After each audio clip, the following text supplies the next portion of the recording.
Bonjour à toutes et à tous. Et si l'on se trompait sur le pouvoir d'achat? Tel est le sujet de cette vidéo. Alors, je suis le premier à vous dire que le pouvoir d'achat des Français est en baisse. Je ne suis pas le seul, mais je voudrais faire une vidéo pour nuancer cette affirmation et pour ne pas sombrer dans un pessimisme absolu qui n'a pas lieu d'être. En effet, vous savez, c'est comme en bourse. On peut vous dire que pendant une année, le CAC 40 a stagné, et pourtant, il y a des secteurs qui montent, il y a des actions qui montent. Même en France, même sur le CAC 40. Regardez, l'année dernière, par exemple, le CAC 40 n'a pas fait de miracle, ArcelorMittal a gagné 60-70%, pourtant c'est une valeur du CAC 40. Donc il ne faut jamais avoir tendance à uniformiser les choses. Et le problème, c'est que les gens sont tellement extérieurs à l'économie, ils ont un regard tellement basique sur l'économie qu'ils ne voient les choses que dans leur ensemble, parce que les médias aussi montrent les choses dans leur ensemble. Donc, de la même manière qu'en bourse, quand on vous dit le pouvoir d'achat des Français, il baisse sur la durée, ce n'est pas faux. Mais ça ne veut pas dire que les Français vivent forcément moins bien qu'il y a 30 ans. Parce qu'il y a des biens et des services, et c'est là où je veux en venir, pour lesquels le pouvoir d'achat, il monte. Et c'est ce que je vais vous démontrer dans cette vidéo. Alors vous voyez, autour de moi, je suis dans un hôtel, un 4 étoiles, qui se situe à 20-25 km de Paris, qui se situe à 10 minutes de Disneyland Paris. Vous voyez que les espaces sont immenses. Et je vais vous faire voir quelques vidéos que j'ai prises à l'intérieur de cet hôtel qui est doté d'un complexe avec un spa, piscine, etc. Un très beau hall de réception. Et ensuite, nous allons parler du prix des chambres dans cet hôtel et vous allez être surpris. Et vous allez voir qu'aujourd'hui, les classes moyennes peuvent avoir accès à des établissements auxquels ils n'avaient pas accès il y a 30 ans.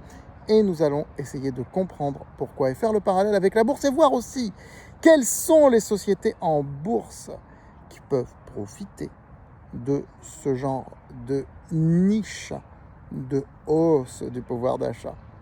N'hésitez pas d'ores et déjà à liker et partager la vidéo, de vous abonner à cette chaîne YouTube et de vous inscrire sur francebourse.com. Je vous fais rapidement visiter l'hôtel en question, 2 séquences de 1 minute 30 chacun, et ensuite on en parlera. Et vous allez comprendre un certain nombre de choses qu'on ne vous dit pas.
Alors, quel est le prix d'une nuitée à cet hôtel si on se débrouille bien pour réserver 120 euros? Vous m'entendez bien, 120 euros, soit à peu près 8% d'un SMIC.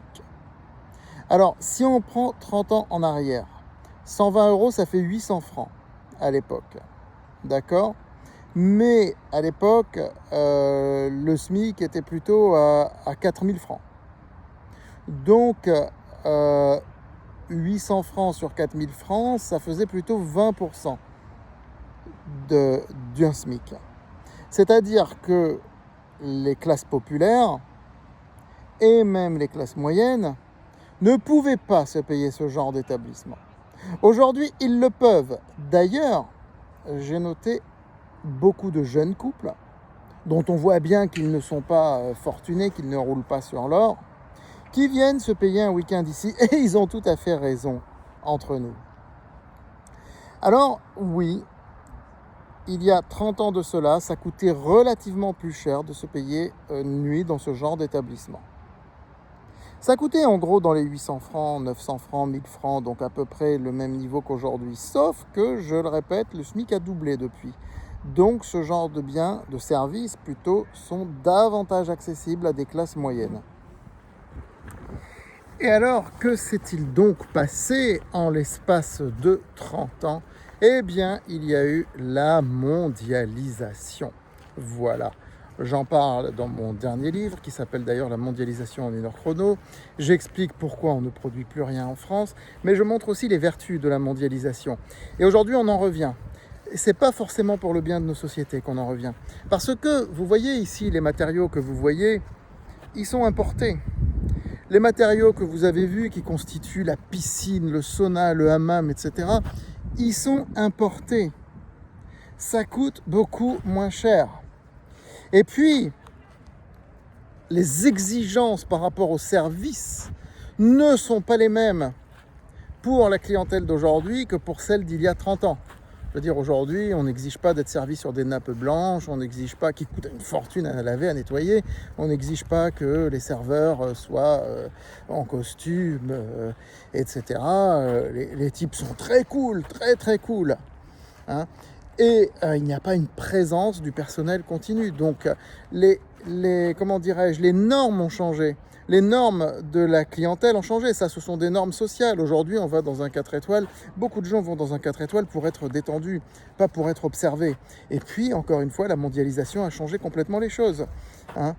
Les matériaux sont importés. Parfois, il y a un recrutement, il faut le dire, de main-d'œuvre étrangère.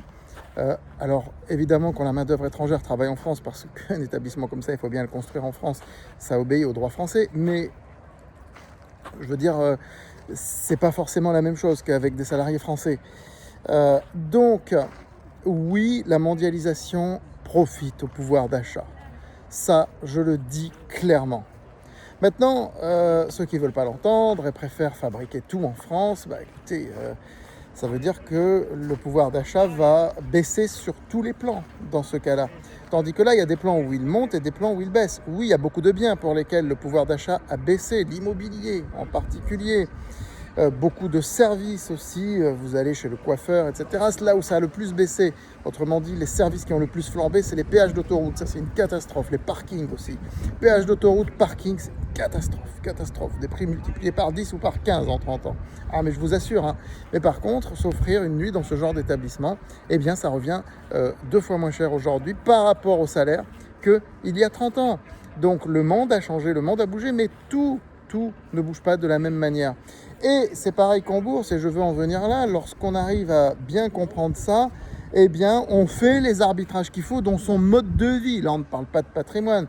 Vous passez une nuit ici, vous ne construisez pas votre patrimoine, au contraire, vous le diminuez. Mais pour le mode de vie, parce qu'on doit tous vivre et se faire plaisir dans la vie, et avoir des loisirs et autres, eh bien, sachez qu'il y a beaucoup de biens et services pour lesquels le pouvoir d'achat a monté. Voilà, c'est ça que je voulais dire. Donc, quand on dit que le pouvoir d'achat a baissé, je suis le premier à le dire, il ne faut pas non plus être totalement manichéen sur le sujet. C'est ça que je veux dire. Voilà. Et en bourse, eh bien écoutez, en bourse, il faut savoir profiter des entreprises qui elles-mêmes profitent de la mondialisation, c'est-à-dire qui augmentent leurs marges grâce à des coûts plus faibles. parce que ça continue malgré tout, même si on parle beaucoup de démondialisation aujourd'hui, n'empêche que la mondialisation continue et se poursuit. Et ça, évidemment, ça fait partie des choses que j'analyse sur francebourse.com lorsque je recommande des actions. Voilà. Bah écoutez, je ne vais pas chercher spécialement à faire la pub pour un établissement. Sachez que c'est un établissement qui se situe à Ferrières-en-Brie, donc à côté de Disney. Vous trouverez très facilement si vous cherchez. Il dispose aussi d'un bowling et d'une salle de billard, d'un bar branché et d'un bar plutôt tranquille comme celui-là. Voilà, je vous dis à très vite sur France Bourse TV.